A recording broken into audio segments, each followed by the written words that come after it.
Hi everyone, happy Wednesday. I'm Susie Leachy. I'm a certified health coach specializing in women's health. In particular, I help women boost their fertility and balance their hormones. So today I want to talk about two topics related to fertility that were brought up in my private Facebook group, Hormone Balancing Fertility and Beyond. One of the women in the group asked about how to get fertile quality cervical mucus and also how to improve chances of implantation once an egg gets fertilized.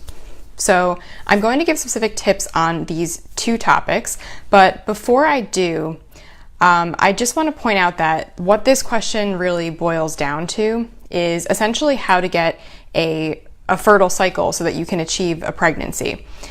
And because there are a number of certain factors, of course, and a certain series of events that need to take place in order for you to get pregnant. However, nothing in your body happens in a vacuum. It's all connected, and the same is true when it comes to your cycle. So, for example, at the beginning of your cycle, follicle stimulating hormone, or FSH, has to rise in order for your follicles to mature. And then the dominant follicle has to produce estrogen in order to thicken the uterine lining and to stop the other follicles from growing. Then estrogen has to be sufficient enough to stimulate the production of what's called luteinizing hormone, or LH, in order to trigger ovulation, or the release of an egg. So the follicle becomes the egg and is released. And you also need to have sufficient estrogen in order to produce enough and the right type of cervical mucus for the sperm to be able to survive and travel so that they can reach the egg in time.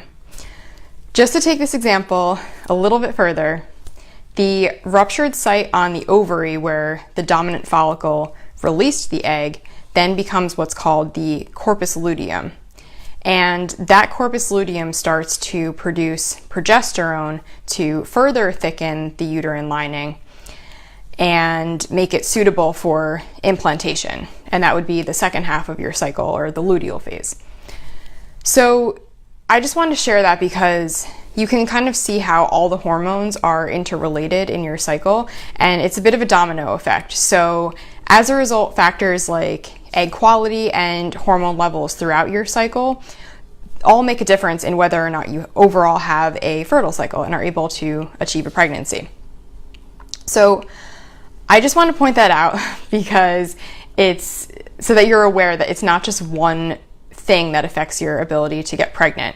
Your hormones all work together to create the right environment for a fertile cycle, and your hormones are impacted by so many different things in your body and even in your mind and in your external environment. So keep that in mind. Like I said, I'm going to give you today specific recommendations on increasing fertile quality cervical mucus and improving your chances of implantation for those of you who are trying to get pregnant. But I just want you to know up front that your ability to have a fertile cycle and get pregnant is probably going to be more complicated than that and depend on a number of different factors. And that is also why next week I want to go over some general recommendations for getting a fertile cycle. So I will be doing that during next week's Facebook Live. So if you have any questions related to overall how to get a fertile cycle, just let me know and I'll be happy to answer them next week. And by the way, if you have no idea what I'm talking about right now, or you're confused by all this cycle talk and the hormones that I'm referencing, I definitely encourage you to check out my video that I did on the phases of the menstrual cycle, and also my video on how to track or chart your cycle. So that will give you some good background information so that this all makes a little bit more sense to you. And depending on where you're watching this, you can access all my videos on my Facebook page, Health Equilibrium by Susie Leachy. You can also access them in my private Facebook group, Hormone Balancing Fertility and Beyond. And you can also access them all on my YouTube channel, which is Susie Leachy.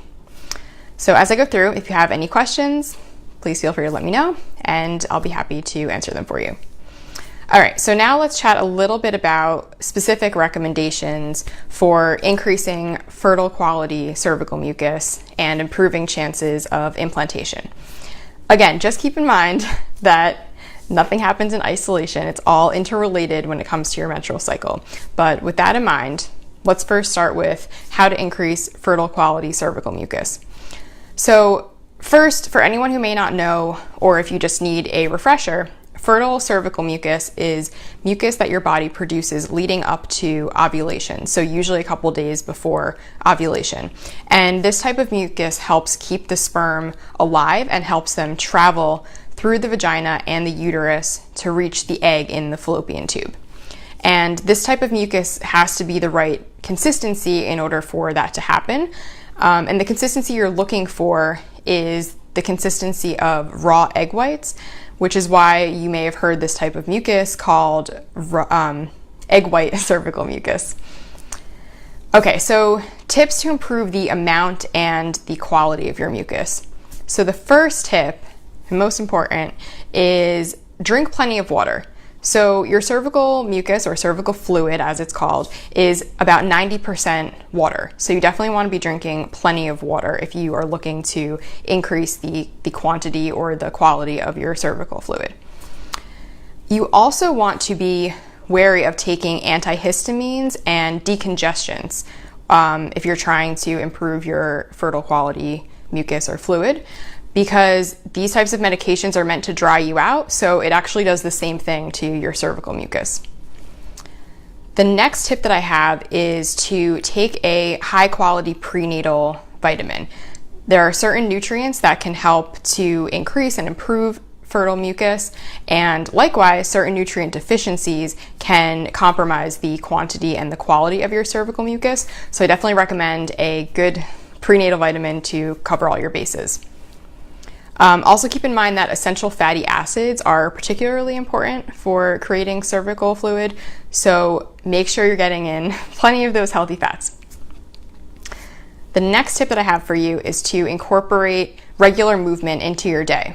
So it doesn't have to be anything intense, but just make sure that you're not living a completely sedentary lifestyle, because that's important for having regular movement throughout the day is important for improving circulation to your reproductive organs, which will help your body produce fertile cervical mucus. There are also certain herbs and teas that can be helpful, such as dandelion root and licorice root. If you're curious and you're into consuming some of these herbs in tea form, or you just like tea a lot like I do have a video on teas that are safe and beneficial for fertility, pregnancy, and breastfeeding, so definitely check that out. The next tip that I have for you is to use a sperm-friendly lubricant. So you want one that is water-based with no toxic chemicals, and that specifically states that either it doesn't harm sperm or that it is sperm-friendly. And just as a side note, an FYI, coconut oil is a great natural lubricant that's obviously non-toxic, but it's not sperm friendly, so I wouldn't use that if you are trying to conceive. Also, you need sufficient estrogen to make fertile cervical mucus. So the tips that I'll go over next week when talking about how to get a fertile cycle will help to ensure that your body produces enough estrogen. So stay tuned for that.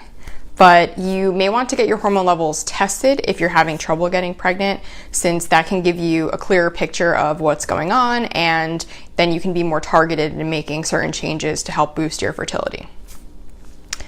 Okay, so those are my tips on helping to increase the quantity and quality of your fertile cervical mucus. Now let's talk about how to improve the chances that if an egg does get fertilized, that it actually implants and you become pregnant. Okay, so the first one is to avoid anti-inflammatory medications. So these are your NSAIDs, or non-steroidal anti-inflammatory drugs, such as Advil, Aleve, Motrin, things like that. If you do need to take a pain reliever during that time frame, that time of your cycle, stick with Tylenol instead, which is acetaminophen. It's in a different medication class. One study actually showed an 80% increase in miscarriage rate when anti-inflammatories were used around the time of conception. And just to let you know, those medications aren't safe after implantation either, or during pregnancy. So it's best if you just avoid them during the second half of your cycle, during the luteal phase, if you are trying to conceive. Okay, my next tip is to stick to gentle exercise and movement. So intense or vigorous exercise won't necessarily prevent implantation, but if you want your progesterone levels to be high enough to sustain a pregnancy, which of course you do when you're trying to conceive, the added stress and increase in cortisol that comes from intense exercise is best avoided. It's best to stick with movement such as light yoga or walking during your luteal phase or the second half of your cycle if you do want the egg to implant properly. My next tip is to not consume too much caffeine. So caffeine in large doses has been shown to increase miscarriage risk. It's also been shown to inhibit egg maturation. So both things obviously you don't want when you're trying to get pregnant. And so it's best to limit caffeine overall. And what does limiting it mean? Well, it's fine to have 1 cup of coffee in the morning or 1 or 2 cups of tea, which has a little bit less caffeine than coffee, but I wouldn't go with more than that. I would be a little bit conservative with your caffeine consumption. If you do normally consume caffeine. If you don't need to worry about it. My next tip is to consume warm and nourishing food. So that helps with blood flow to the uterus to prepare it for implantation. So that's an important tip as well. And my second to last tip is to try acupuncture. So acupuncture has been shown to improve fertility, and there have been some studies done on IVF patients, and in those studies, acupuncture has been proven to improve the success rates after embryo transfer. So that tells us that it can definitely help with implantation. So definitely something worth trying. And acupuncture is something that really helped me when I was first trying to get my cycle back, and then when I was trying to regulate my cycle so that I could get pregnant. So it's definitely something that I recommend. My last tip for improving your chances of implantation is to relax and reduce stress. So I'll get into this more next week when I talk about how to get a fertile cycle, but just know that it's also a very important factor in improving your chances of implantation. So make sure to relax and reduce or manage stress as best you can. Okay, so with that, that's about all that I have for you today. Thank you to the woman in my Facebook group who asked this great question. I won't mention her name because these are obviously personal topics and it's a private Facebook group, but I really do appreciate the question. It's something that I'm sure a lot of other women have been curious about. Please don't reach out to me if you do have other questions on what I talked about today, or you want me to go into more detail on any of these topics. I'd be happy to do so. And as I mentioned, stay tuned because next week I'll be providing some overall recommendations for how to get a fertile cycle. And if you would like some one-on-one support to help you get pregnant, I am currently offering free 30-minute fertility boost calls to help you uncover any hidden challenges that may be impacting your ability to conceive.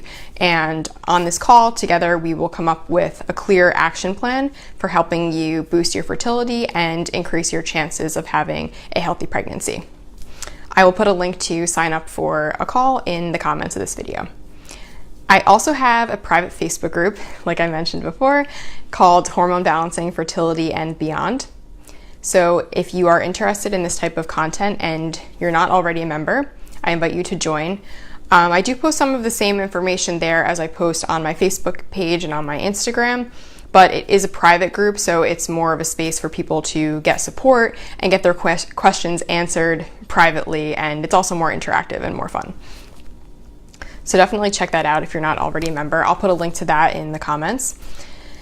And just to let you know, if you're in that group or if you decide to join, Facebook has recently changed its algorithms again. Very annoying. But basically, if you're, this is for my group and for any other groups that you may be a part of or pages that you follow. If you're not consistently liking or commenting on posts, you'll stop seeing them, and you may even be removed from the group without notice. So if you want to keep seeing the content that I'm posting or content in other groups that you're a part of, and you want to keep participating in the group, just make sure that you take those actions, liking and commenting. And by the way, for comments, apparently they have to be more than 3 words too. So who knew? I don't know. They change these algorithms constantly. But make sure that you are taking those actions on posts that you see in order to stay in the group and to keep seeing the posts. You can also change your settings so that you're notified when new content is posted. So Facebook will automatically change your settings so that you're not receiving certain notifications. So that's something else to kind of look into, and just make sure that if you want to see certain content, that it's coming up in your newsfeed. I also have a free guide with my top 5 tips for boosting fertility, and I will post a link to that in the comments. It's actually on the homepage of my website, which is healthequilibriumcoaching.com. And lastly, if there is a topic or a question that you have that you'd like me to cover in an upcoming video, please let me know. I'm currently doing videos every week, and if you like the videos and if you want to be notified when they're coming out, just send me your email address and I'll add you to my mailing list. I promise not to spam you or anything. I usually just send out a weekly email when my video comes out with a little additional information and a link to it, and occasionally I'll email about anything else that might be helpful for you or that I have going on. As I mentioned, I do have a YouTube channel as well called Susie Leachy. I'll post a link to that in the comments. Please, if you don't mind, help me out by subscribing, sharing, liking, commenting, etc. That helps me reach more people and allows me to keep putting out valuable free content for you all. So thank you in advance for that. And thank you for joining me here, and have a great rest of your day.